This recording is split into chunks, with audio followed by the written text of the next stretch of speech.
السلام علیکم ورحمۃ اللہ وبرکاتہ۔ میں ہوں حافظ نظیم اور آپ دیکھ رہے ہیں میرا یوٹیوب چینل۔ آج ہم الحمدللہ اس ویڈیو سے اقراء تجویدی قاعدے کا باقاعدہ آغاز کریں گے، اور یہ قاعدہ شروع کرنے کا بنیادی مقصد یہ ہے کہ چونکہ یہ ایک بہترین عربی قاعدہ ہے، عربی کے دوسرے قاعدے بھی ہیں جیسا کہ نورانی قاعدہ، مدنی قاعدہ، لیکن اقراء تجویدی قاعدہ یہ ایک باترتیب اور ایک مفصل عربی قاعدہ ہے، اور میرا یقین ہے کہ جو بھی اس کو میرے ساتھ صحیح طریقے سے سیکھ جائے تو انشاءاللہ ان کو مکمل قرآن مجید کی تجوید کے ساتھ تلاوت کرنے میں کوئی دشواری اور کوئی مشکل نہیں ہوگی۔ تو لہٰذا آپ سے دو گزارشات ہیں۔ پہلی گزارش یہ ہے کہ اگر آپ نے میرا یوٹیوب چینل سبسکرائب نہیں کیا ہے تو میرا یوٹیوب چینل سبسکرائب بھی کر لے، اور ساتھ ہی بیل آئیکن کو بھی دبا لے تاکہ میری آنے والی تمام ویڈیوز کی نوٹیفیکیشن آپ کو آسانی سے مل سکے۔ اور دوسری جو سب سے اہم گزارش ہے وہ یہ ہے کہ آپ میرے تمام ویڈیوز کو شروع سے آخر تک ضرور دیکھ لیا کرے تاکہ آپ بیچ میں کوئی چیز مس نہ کر سکے۔ تو اس طریقے سے انشاءاللہ آپ مکمل اقراء تجویدی قاعدہ آسانی سے سیکھ جائیں گے، اور اس کو سیکھ کر پھر آپ مکمل قرآن مجید کی تلاوت تجوید کے ساتھ کرنے کے قابل بن جائیں گے۔ تو بلا تاخیر چلتے ہیں اور آج کے لیسن کو شروع کر لیتے ہیں۔ بسم اللہ الرحمن الرحیم۔ تختی نمبر 1، مفردات۔ دیکھو، ہر زبان کو سیکھنے کے لیے سب سے بنیادی جو چیز ہے جو کہ آپ کو پہلی سیکھنی چاہیے وہ ہے اس زبان کی حروف یا الفابیٹس یا لیٹرز۔ یعنی اگر آپ نے انگلش سیکھنی ہے، انگریزی سیکھنی ہے، تو سب سے پہلے آپ نے انگریزی زبان کی جو الفابیٹس ہے، حروف ہے، اس کو آپ نے سیکھنا ہوگا۔ انگلش الفابیٹس کون سے ہیں؟ اے بی سی اپ ٹو زی۔ تو اسی طرح ہر زبان کے اپنے حروف ہوتے ہیں، اپنے الفابیٹس لیٹرز ہوتے ہیں جو کہ ایک بلڈنگ بلاکس ہوتے ہیں، اور اسی حروف سے پھر وہ زبان بنتی ہے۔ تو اسی طریقے سے عربی زبان کے بھی حروف ہے جن کی کل تعداد 29 ہے۔ تختی نمبر 1 میں ہم انہی حروف کو پڑھیں گے اور سیکھیں گے۔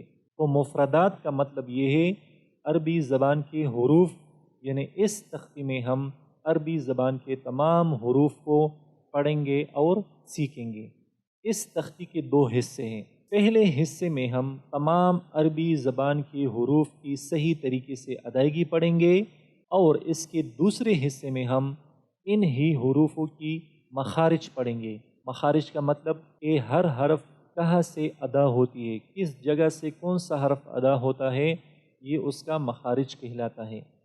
سب سے پہلا حرف ہے، یہ بالکل ایک کی طرح ہے، جس طرح ایک ہوتا ہے 1، تو اسی طرح یہ حرف بھی ہے، اور یہ کہلاتا ہے الف۔ الف الف۔ یہ ہے با۔ با۔ اور یہ ہے تا۔ تا۔ اور یہ ہے سا۔ سا۔ اگر تینوں حروف کو دیکھا جائے، با، تا اور تا، ان تینوں کی شکلیں ایک دوسرے سے ملتی جلتی ہے۔ فرق صرف اور صرف نقطوں کا ہے۔ با میں صرف ایک ہی نقطہ ہے اور وہ نیچے ہے، یعنی اس شکل میں اگر ایک نقطہ نیچے آ جائے تو یہ حرف با کہلاتا ہے، اور اسی شکل میں اگر دو نقطے اوپر آ جائیں تو پھر یہ تا کہلاتا ہے، اور اسی شکل میں اگر 3 نقطے اوپر آ جائیں تو پھر یہ تا کہلاتا ہے۔ تو لہٰذا تینوں حروف کا شکل ایک ہی جیسا ہے، صرف نقطوں کا فرق ہے۔ تو آپ کو پتہ ہونا چاہیے کہ اگر اس شکل میں ایک نقطہ نیچے ہے تو یہ با ہے، اس شکل میں 2 نقطے اوپر ہوں تو پھر یہ تا ہے، اور اگر اسی شکل میں 3 نقطے اوپر آ جائے تو پھر یہ تا کہلاتا ہے۔ اور اس کی ادائیگی ہم نے اسی طرح کی ہے کہ اس کو ہم نے زیادہ کھینچا نہیں ہے، ہم نہیں کھینچیں گے زیادہ، نہ جھٹکے سے پڑھیں گے اور نہ زیادہ کھینچیں گے، نہ زیادہ لمبا کریں گے، جس طرح با نہیں، اسی طریقے سے آپ نے اس کی ادائیگی نہیں کرنی ہے، اور نہ آپ نے اس طرح ادائیگی کرنی ہے، جس طرح با، تو یہ ایک جھٹکا ہے، تو نہ آپ نے جھٹکے سے اس کو ادا کرنا ہے اور نہ آپ نے زیادہ کھینچنا ہے، تو آپ نے اس طرح پڑھنا ہے با تا تا۔ یہ تینوں حروف یہ باریک ہے، اس کو باریک پڑھنا ہے، موٹا یا پر نہیں پڑھنا ہے۔ اس کے بعد ہے یہ جیم، اس کو آپ نے کھینچنا ہے 3 سے 5 سیکنڈ تک، جیم۔ یہ ہے ہا، ہا، اور یہ ہے خا، خا۔ اگر آپ ان تینوں حروف کو بھی دیکھ لیں تو تینوں کی شکلیں ایک دوسرے سے ملتی جلتی ہے، فرق یہاں پر بھی صرف نقطوں کا ہے۔ اگر اسی شکل میں نقطہ درمیان میں آ جائے تو پھر یہ جیم کہلاتا ہے، جیم۔ اگر اسی شکل میں کوئی بھی نقطہ نہ ہو تو پھر یہ ہا کہلاتا ہے، ہا۔ اور اگر اوپر ایک نقطہ آ جائے تو پھر یہ خا کہلاتا ہے، خا۔ جیم کو ہم نے 3 سے 5 سیکنڈ کے لیے لمبا کرنا ہے، ہا اور خا اس کو ہم دوسری حروف کی طرح نہ زیادہ کھینچنا ہے اور نہ جھٹکے سے پڑھنا ہے۔ اس کے علاوہ جو خا ہے یہ سبز حرف ہے، اور جتنے بھی سبز حروف اس تختی میں ہے اس کو ہم نے موٹا پڑھنا ہے، پر پڑھنا ہے۔ یعنی کس طرح پڑھیں گے؟ خا، خا۔ اگر یہ سبز حرف نہ ہوتا تو پھر ہم اس کو اس طرح پڑھتے خا، خا، لیکن اس کو خا نہیں پڑھنا ہے، باریک نہیں پڑھنا ہے۔ خا کی یہ صفت ہے کہ اس کو پر پڑھنا ہے، باریک نہیں پڑھنا ہے۔ تو اس تختی میں جتنے بھی سبز حروف ہے سب کو آپ نے پر پڑھنے ہیں، اور جو اس کے علاوہ دوسرے رنگوں کی حروف ہے اس کو آپ نے باریک پڑھنا ہے۔ تو یہ ہم کس طرح پڑھیں گے؟ خا، ان تینوں حروف میں جیم اور ہا یہ باریک پڑھنا ہے، اور خا یہ پر یا موٹا پڑھنا ہے۔ اس کے بعد ہے دال، دال، اور یہ ہے ذال، ذال۔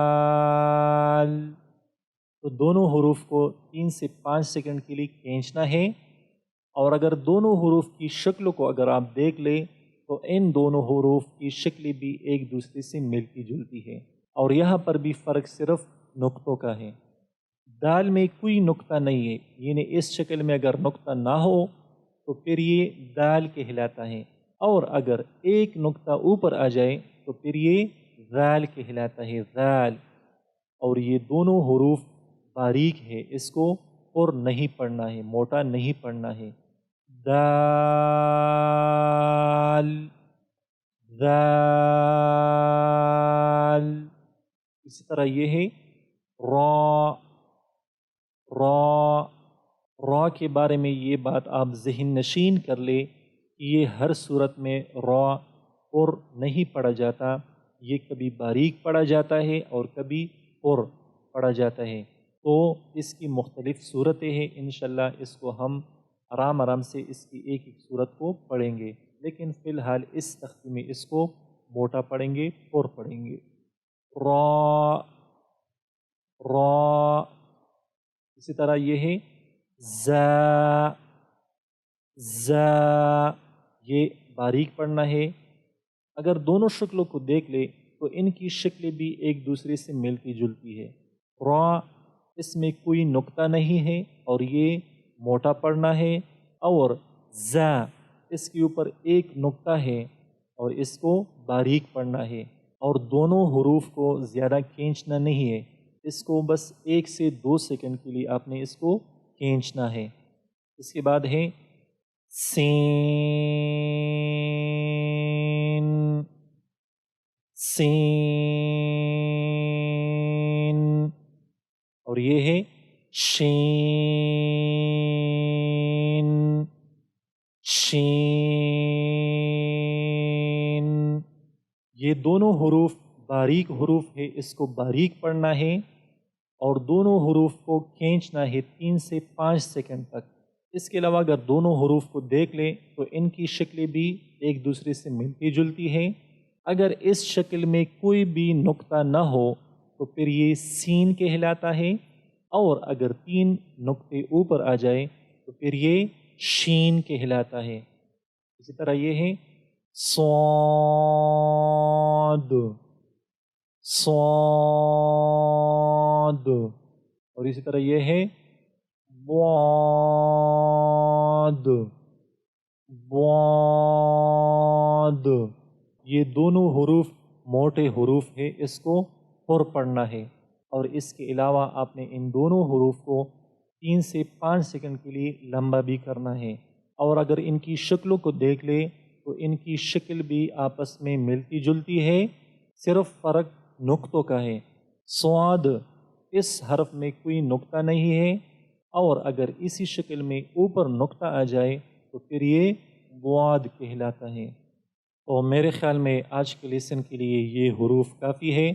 انشاءاللہ باقی حروف کو ہم دوسری ویڈیو میں پڑھیں گے، کیونکہ اگر ہم سارے حروف کو ایک ہی ویڈیو میں پڑھیں گے تو پھر یہ ویڈیو بہت زیادہ لمبی بنے گی۔ تو فی الحال کے لیے اتنا ہی، اپنی دعاؤں میں مجھے ضرور یاد رکھیے گا۔ اللہ حافظ، السلام علیکم ورحمۃ اللہ وبرکاتہ۔